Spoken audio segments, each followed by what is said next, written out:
শোনো না, তুমি কি আমাকে তোমার লাইফের অনেক ইম্পর্টেন্ট কোনো পার্সন মনে করো? আছে এক জাদুকর, যে তার রহস্যময় জাদু দিয়ে চেঞ্জ করে বলছে আমাকে। আমি তোমাকে ভালোবাসি রা। ভালোবাসি মানে? স্যার, আসতে পারি? আসো। আচ্ছা, এই যে তুমি ঠিক মতো ক্লাসে আসো না, একদম ঠিক মতো লেখাপড়া করো না, অগোছালো জীবন যাপন করো, তোমার কি ফিউচার নিয়ে কোনো টেনশন হয় না? এই চুপ করে আছো কেন বলো? স্যার, আপনি কনফুসিয়াসের নাম শুনেছেন? হ্যাঁ শুনেছি। উনি বলেছেন life is really simple but we insist on making it complicated. চুপ বেয়াদব, ওর সাথে ফাইজলামি করতেছি? হ্যাঁ, যেদিন থেকে তুমি ইউনিভার্সিটিতে ভর্তি হয়েছো একদিনও তুমি ঠিক টাইমে ক্লাসে আসছো? আসলে স্যার, এক্সামের জন্য লেট হয়ে যাচ্ছিল তো, তাই আসার সময় পায়ের সামনে যেটা পাইছি ওটা করে চলে আসছি। আমি আসলে চাই না আমার এক্সামের কোনো ক্ষতি হোক। শোনো, তোমার মুখে এসব কথা মানায় না। আসল পড়াশোনার কোনো খবর নাই, আর আসছে আমাকে ফিলোসফারদের কথা শোনাতে। একাডেমিক পড়াশোনা না করে, উপন্যাস পড়ে আর উল্টা পাল্টা ফিলোসফারদের বই পড়ে তোমার মাথাটা গেছে নষ্ট হয়ে।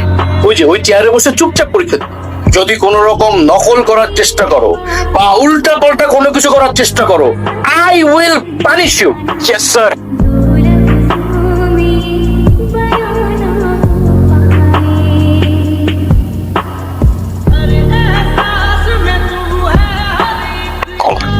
কি? কলম কলম।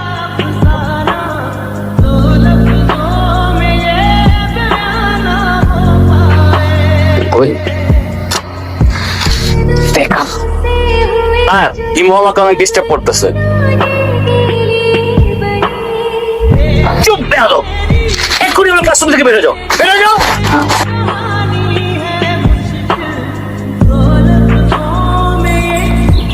দাঁড়া।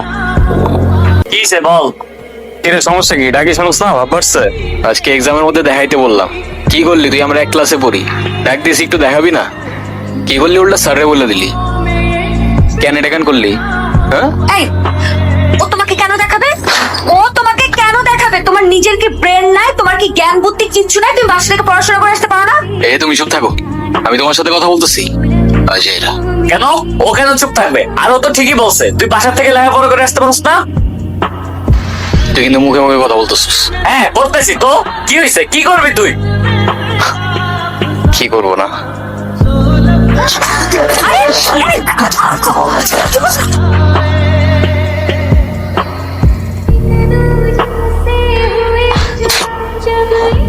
আরে তোমার তো দেখতেই বোঝা যায় যে তুমি একটা বস্তির ছেলে, পোশাক আশাক সবকিছু বস্তির ছেলে।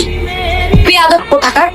শোনো, আমি তোমাকে আগেও বলছি, এখন আবার বলছি, তোমাকে আমি পছন্দ করি না, আর কোনোদিন করবো না। পাশ শেষ। আসিফ আর রকির কথাবার্তা শুনে তো সুবিধার মতো। ইরা, তুমি কি ভেবে বলছো? তুমি জানো এর পরিণাম কি হতে পারে? কি? এর পরিণাম কি হতে পারে মানে? শোনো, আমি ভেবে বলতেছি, আর তুমি আমাকে স্বপ্নেও কোনোদিন ভাববে না। যাও তো যাও, আমাকে ডিস্টার্ব করবে না, যাও এখান থেকে যাও। ইরা, তাহলে প্রেম যেহেতু করবাই না, প্রেম করে যেটা করতাম সেটা করে ফেলি। আরে কি আশ্চর্য! রকি, রকি হাত ছাড়ো, রকি! আরে কি? রকি!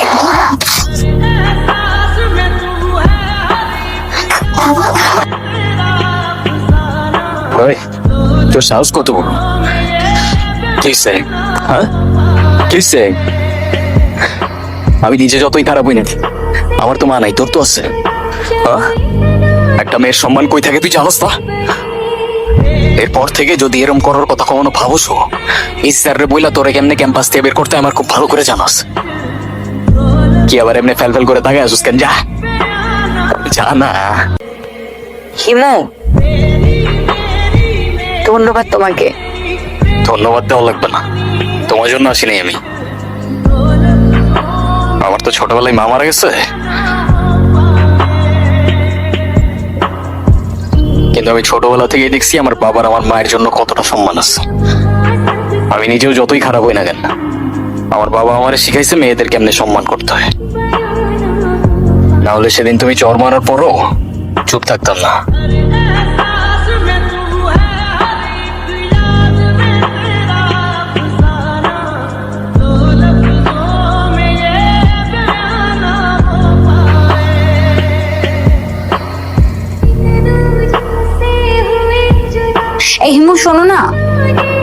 হয়েছে? তুমি আমার রাস্তা আটকাচ্ছ কেন?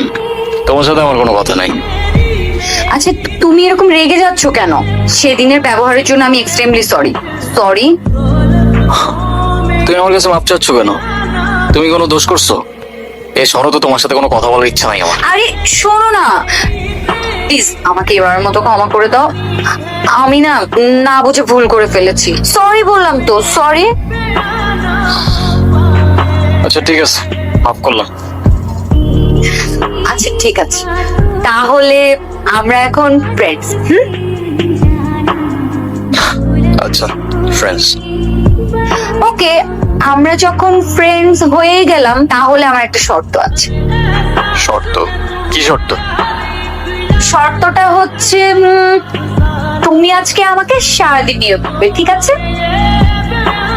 তোমায় নিয়ে ঘুরতে আমার কোনো প্রবলেম নাই, কিন্তু আমার একটা শর্ত আছে। তোমার শর্ত? ওকে, বলো কি শর্ত?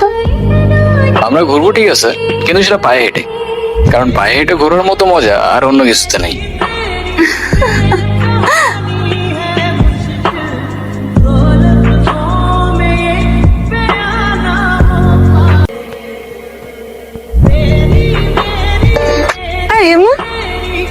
তুমি বাদামের খোসা সহ কেন খাচ্ছ? বাদামের খোসা ছাড়াইতে আমার কাছে ঝামেলা মনে হয়। আর এমনিও এভাবে বাদাম খাওয়ার মধ্যে আলাদা একটা ফ্লেভার আছে। আমার সবচেয়ে ফেভারিট অ্যাক্টর পল ওয়াকার, ও কি বলে জানো? কি বলে? If you cannot have fun, there is no sense in doing it. You know? ওই কি হয়েছে? এত আর্জেন্ট ডাকলা যে? কোনো সমস্যা? আরে কোনো সমস্যাই না, আমার ভাই সাপিন আছে না, হ্যাঁ। সাপিনের বার্থডে, ওর জন্য কেনাকাটা করতে যাবো।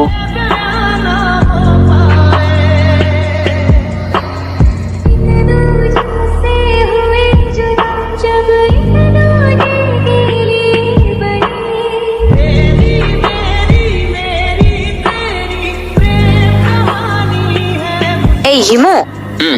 তোমার এই যে চুলগুলো, এগুলো যে এত এলোমেলো অগোছালো, সবসময় দেখলে একদম তোমাকে পাগলের মতো লাগে। লোকজন কি ভাবে বলো তো? আমার কাছে সেটা মনে হয় না, আমার কাছে তো এমনিই ভালো লাগে। তোমার কাছে যেটা পাগলের মতো, ওটা আমার কাছে ডিসেন্ট, নর্মাল। ডাইজনিস কি বলছে জানো? It is not that I am mad, it is only that my head is different from yours. বুঝছো? এ মামা, রাখেন তো একটু, রাখেন রাখেন। এগুলো কেন? এগুলো তোমার তোমার জন্য কিনেছি। আমার মানে? তোমার জন্য মানে এগুলো আমি তোমার জন্যই কিনেছি। নিজে থেকে তো কখনো কিছু কিনবে না, থাকবে পাগলের মতো অবস্থা। এখন থেকে তোমাকে গুছিয়ে দেওয়ার দায়িত্বটা আমিই নিলাম। আচ্ছা তুমি সাবধানে যাও। হ্যালো হিমো, গুড মর্নিং। কি ব্যাপার, এত সকাল সকাল কল দিছো কেন? এই দাঁড়াও দাঁড়াও, আরে রাগ করো কেন? আচ্ছা ও ঠিক আছে, আসতেছি আমি। শোনো, এমনি এমনি আসলে কিন্তু হবে না। কালকে তোমাকে আমি যা যা কিনে দিয়েছি ওগুলো পরে পরিপাটি হয়ে তারপরে আসবে, ঠিক আছে? আচ্ছা ঠিক আছে। তারপর যে আমি লোকটাকে বললাম যে আঙ্কেল আপনার মেয়ে না দেখতে অনেক সুন্দর, তারপর লোকটা আমাকে কি বললো জানিস? বাবা এইটা আমার মেয়ে না, এইটা আমার বউ। কিরে,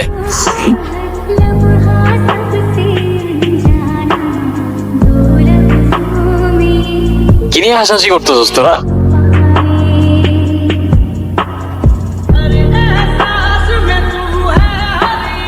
কিরে মামা, সূর্য কি আজকে পশ্চিমে উঠছে নাকি উত্তরে উঠছে নাকি দক্ষিণে উঠছে নাকি মাটি ফাইরা উঠে আসছে? আমি তো কিচ্ছু বুঝতেছি না। যে কিনা ঠিক মতো কখনো ক্যাম্পাসে আসে না, সে আজকে ক্লাস টাইমের আগে ক্যাম্পাসে এসে হাজির। মানে কিছু বুঝতেছি না আমি। তোর এই জাদুর রহস্যটা কি বাবা, বলতো আমারে। আছে এক জাদুকর, যে তার রহস্যময় জাদু দিয়ে চেঞ্জ করে বলছে আমাকে। মানে সেই জাদুকরটা কে আমাদেরকে বল, আমরা একটু শুনি। আরে কিছু জিনিস থাক না গোপন, some things are meant to be kept secret. জানিস হিমু, তোকে যদি আগে দেখতাম তাহলে এই কর্তব্যটা পেতেই পড়তাম না।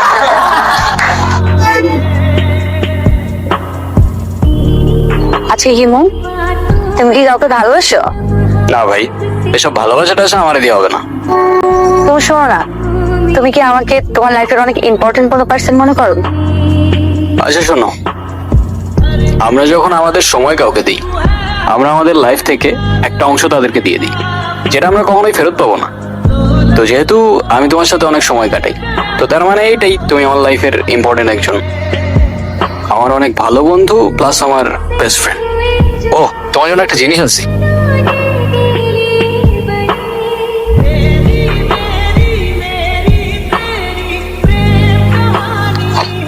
বাদাম? কি ব্যাপার, তুমি আবার খোসা সহকারে বাদাম খাচ্ছ? আরে বাবা, আমি পারি না খোসা ছাড়াই বাদাম খাইতে, কি করবো আমি? আচ্ছা, তুমি যে এরকম খোসা সহকারে বাদাম খাচ্ছ, আশেপাশের লোকজন যদি দেখে কি ভাববে বলো তো? মানুষ কি ভাববে, মানুষ কি বলবে, এগুলো ভাবতে ভাবতে না মানুষের নিজের পার্সোনালিটি চেঞ্জ হয়ে যায়। সেনেগা তো আর এমনি এমনি বলে নাই, we suffer more often in imagination than reality. বুঝছো? কিরে, ইরা কইরে দেখছস তোরা? কই, আমরা তো এখানে অনেকক্ষণ যাবত বসে আড্ডা দিচ্ছি, এরাকে তো দেখিনি। আচ্ছা থাক, তোরা দেখে আসি আমি।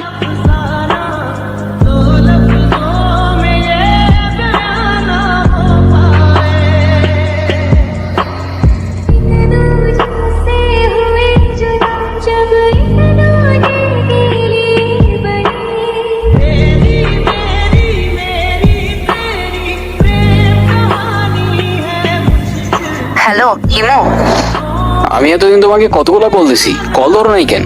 কি হয়েছে তোমার? আরে তোমাকে আমি সব বলবো। তোমাকে একটা গুড নিউজ দেওয়ার আছে, আগামীকাল সন্ধ্যায় দেখা করতে পারবে? হ্যাঁ পারবো, আমারও তোমাকে অনেকগুলো কথা বলার আছে, কিন্তু কোথায় দেখা করতে আসবো?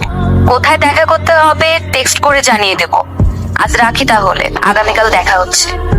এতদিন কোথায় ছিলা তুমি? তোমাকে আমি পাগলের মতো হচ্ছি কয়দিন। ইমো, মাঝে মাঝে কিন্তু হারিয়ে যাওয়া আনন্দ দেখছো না, ভালো তো। তুমি আমাকে পাগলের মতো কেন খুঁজছিলে? আছে কিছু কারণ। আরে কি কারণ বলবা তো বাবা। আচ্ছা, এত লুকোচুরি করে কি আছে? আমারটা বাদ দাও, তুমি না বললা কি একটা গুড নিউজ আছে, ওটা বলো। আছে একটা কারণ, শেষ কথাটা না হয় শেষেই বললাম। শেষের কথা মানে বুঝলাম না। তোমার বুঝতে হবে না, বলো তুমি যেটা বলতে চাইছো বলো। আমি তোমাকে ভালোবাসি এরা। ভালোবাসি মানে? হ্যাঁ এরা, আমি তোমাকে ভালোবাসি। এতদিন আমি কিছু বলতে পারিনি ভয়ে যে আমাদের ফ্রেন্ডশিপটা নষ্ট না হয়ে যায়, কিন্তু আমি আর পারতেছি না। এরা আমাকে ভুল বুঝো না তুমি, আমি শুধু আমাকে পরিবর্তন না, তোমার জন্য যে কোনো কিছু করতে পারি। I love you Ira. আরে আমরা একসাথে ঘুরতাম, আড্ডা দিতাম, আমরা অনেক বেশি ফ্রি ছিলাম। দেখো এটা না যে আমি তোমাকে ভালোবাসতাম, রাইট? আর তাছাড়া ইমো, আমার বিয়ে ঠিক হয়ে গেছে, আর এই কথাটাই আমি তোমাকে বলতে এসেছি। আজকের পর থেকে আর কোনো দিন তুমি আমার লাইফে ব্যাঘাত ঘটাবে না, আমাদের আর কোনোদিন দেখা হবে না, এটাই আমাদের শেষ দেখা। ভালো থেকো।